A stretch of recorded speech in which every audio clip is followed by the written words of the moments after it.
Not every question deserves an answer. Some are only there to trap you. Others can ask the exact same question and you know that they're really looking for an answer. Which is why I'm happy that YouTuber Alex O'Connor was one of the people who has discussed today's question. He seemed to be really looking for an answer, rather than the way this question is usually framed, as a gotcha. I had initially planned a demonstration to show you how this question usually works, with the help of the woke, blue-haired atheist from the last time we did a skit on this show. But we had some complaints about him, so that's a no-go. Wait, what? He's here? Now? Okay, I guess we'll have our demonstration. I'm pleased to tell you that today we're joined by a very special guest. Coming to us straight from the bowels of Reddit, known as the most aggressive mod on one of the most aggressive atheist subreddits, please welcome to the show, Trevor Bloatman. Hello, Trevor. I understand you're joining us today from your parents' basement? I'm not in the basement. My parents let me use their dining room. Well, congratulations on the upgrade. So, Trevor. Call me the debaptized one. Okay. So, debaptized one. I understand you have a question for us. You said it was a mic drop, a complete disproof of my religion. Have at it. If God commanded you, would you murder your wife or children to prove your devotion? Oh? That's your question? That's it? Easy. No. Oh, so you think it's okay to disobey God? No, not at all. But you just said you wouldn't. That's disobedience. That doesn't mean it's okay to break God's law. In fact, God just told you what to do. You didn't. You disobeyed him. That's not something God would, or even could, command. Yes, he could. And yes, he did. He told Abraham to do that. No, he didn't. Yes, he did. It's right there in the Bible. Woe is me. I give up. I guess it's time for a ham sandwich. Checkmate. It was to show you how the question usually works that I generated Trevor using AI tools. I guess you can call Trevor an AI theist? Sorry. You'll note that asking a damned if you do, damned if you don't question proves nothing except for the questioner's knack for phrasing questions in a way that makes you look bad either way. But here's the twist. The correct answer and the idea behind it doesn't just escape the trap. It actually reveals something profound about the Jewish idea of God, his law, and what he wants from mankind. This is not wisdom that's available to those who fall for the tactic of forcing a yes-no answer to a nuanced question. Unfortunately, that tactic works well in a generation that craves instant responses, but rarely stops long enough to dig beneath the surface. Thankfully, Alex O'Connor poses the same question. And rather than wielding it as a loaded question, you know the type, have you stopped beating your wife? He asks it looking for answers. At the very least, if I were to hear a very convincing voice tonight telling me to go and murder children in a primary school tomorrow, and I fully believed it was the voice of God when I woke up and I couldn't shake it, I could say, look, maybe I should go and get tested for. So I feel fine. I feel rational. I seem rational. Maybe I should go and see if there's something wrong with my brain. But the one thing I can no longer do, I think, is say something like, I know I must be going crazy because God would never tell me to do something like that. I'd have to at least consider the possibility that God actually is telling me to go and do something like that, because there are instances in the Hebrew Bible where God does tell people to go and kill innocent children, and you would say justifiably so. So I'm removed of that ability to know for sure that I'm deluded. I can't say that I was satisfied with the answer that William Lane Craig gave in the interview. I'll link the full interview in the description so you can see for yourself. But part of the reason his answer seemed incomplete is that I've been immersed in ancient Jewish wisdom, and it makes the path to the truth far easier to find. It shines a light on how the assumptions behind the question are simply false, even if it's being asked in a genuine search for the truth. I doubt that Alex meant to pack in a false assumption, but we're about to see that Even when this question is posed earnestly, when we look at the question through the lens of the Talmud, it's just a disguised version of another famous atheist gotcha. You've heard it before. Can God create a stone so big even he can't lift it? Whether you answer yes or no, it's supposed to show that God isn't omnipotent, because either way there's something he can't do. But all is not as it seems. Among the set of things that can be done, it's impossible to name something that God cannot do. A stone too heavy for God to lift simply can't exist. So the inability to create one says nothing about his omnipotence. It's like asking if God could write down the highest number, or draw a square circle, or paint in, to borrow a phrase from my old law professor, green pastel redness.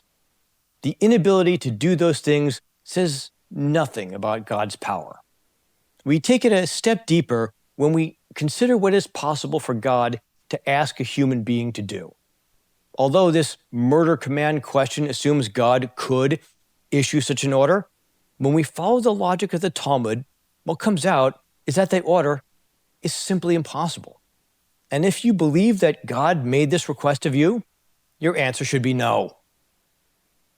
Before we get there, let's examine Trevor's supposed checkmate. Did God tell Abraham to murder Isaac? No. The binding of Isaac is a profound story about God and our people.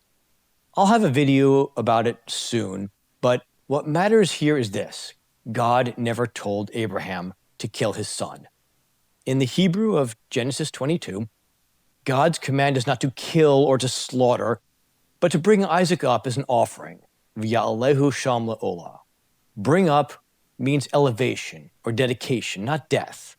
Abraham assumed otherwise, but the chapter reveals he assumed wrong. So God never told Abraham to murder anyone, nor could he, nor would he tell you to. Why not? Because God's will is revealed through his eternal Torah and its code of laws, the Halachah. God prohibits all human beings from murder. For non-Jews, there is the 7 laws of the sons of Noah. For Jews, there is the 10 commandments. Halachah isn't some puritanical set of gotcha rules meant to ruin your life. That's a caricature, often spread by the same people who love clever word trick questions. The reality is far more profound. The Torah and its laws are God's blueprint for reality. The Midrash tells us, the Holy One, blessed be He, looked into the Torah and created the world. I like to say the most general statement of what's in the Torah is this: God gave His law to nature and to mankind.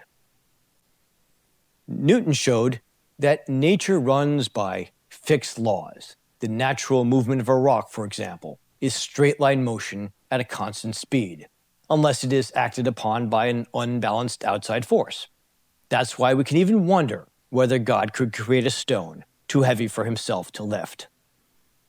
But the laws that God gave to mankind were given to mankind. They are for us to study, to master, and to live by. That point helps us understand a Talmud passage that puzzles many people. And I must warn you, it's often twisted by anti-Semites to accuse Jews of outsmarting God or inventing rules. But the truth is the opposite. It is a story that binds us more tightly to upholding the Halachah as it has been given to us. Were it otherwise, any charlatan can dazzle you with tricks to excuse sin, or worse. So what's this story? It's called the Oven of Achnai. Rabbi Eliezer argued with the sages about the Oven of Achnai. They were arguing about a matter of ritual purity that's not relevant here. He answered every objection they had, but they would not accept his view. At last he said, "If the law is in accordance with me, let this carob tree prove it." The tree was uprooted 100 cubits. The rabbis replied, "One does not prove the law from a carob tree." He said, "If the law is in accordance with me, let this stream prove it." The waters flowed backwards, and they said, "One does not prove the law from a stream." He said, "If the law is in accordance with me, let the walls of the study hall prove it." The the walls began to fall inward, until Rabbi Yehoshua scolded them. If Torah scholars are contending in law, what business is it of yours? The walls froze, leaning but never falling. Finally, Rabbi Eliezer said, if the law is in accordance with me, heaven will prove it. A divine voice called out, why do you differ with Rabbi Eliezer when the law is always in accordance with his opinion? Rabbi Yehoshua stood up and declared, it is written, the Torah is not in heaven.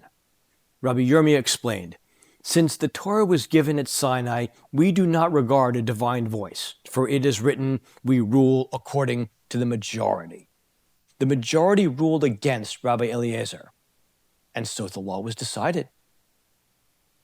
Years later, Rabbi Natan asked Elijah the prophet, what did the Holy One, blessed be he, do when Rabbi Yehoshua said that? And Elijah answered, he smiled and said, my children have defeated me. My children have defeated me. Once God gave the Torah at Sinai, its interpretation was entrusted to the scholars who dedicate their lives to it. They rely on facts and logic and precedent to determine what Halachah demands. And in edge cases, not addressed by the text or by earlier rulings, God entrusted the rabbis to decide. This flexibility applies only to edge cases. There is nothing that any Torah scholar or even God himself can do to permit murder, or ham sandwiches for that matter. The Torah was given at Sinai. Rabbis must master its vast body of law, lore, and debate before they rule. As the great 20th century sage Rabbi Moshe Feinstein wrote, one must rule as he sees fit after meticulously studying the issue and analyzing all of the relevant texts and prior rulings to the best of his ability, fully cognizant of the heavy responsibility he has assumed in applying Hashem's law to the life of the Jew. This principle lets us live with the confidence that we are fulfilling God's will, even without a new revelation. It assures us that morality is not today's divine whim, but it is eternal. This is the meaning of the Torah is not in heaven. Once given, the Torah is ours to apply. A rabbi is not tasked with reading God's mind. A judge is expected to make a careful study of the facts and precedent and interview the witnesses and examine the documents and apply the law. If he nonetheless is misled, his ruling still stands. And more than that, in their sincere search for the truth, the ruling that emerges from the halachic process becomes the truth. That is how God himself designed this law to function on earth. It gives us the power to use our minds in ethical decision-making without fear of cosmic error. That is the only way that a divine law can work in our world. Ultimate justice belongs only to God. Our task is to do our best with it here on earth. And this also explains why God could never command murder. To do so would contradict his own law. Not even God can do that. Not because of a limit on his power, but because it goes against the nature of his creation. To imagine otherwise is absurd. And this doesn't apply only to the laws of murder. If God himself told me that just this once he would permit me a ham sandwich, I would answer, that's not the law. If you enjoyed this video and want other inspiring content, please click like and subscribe to my channel.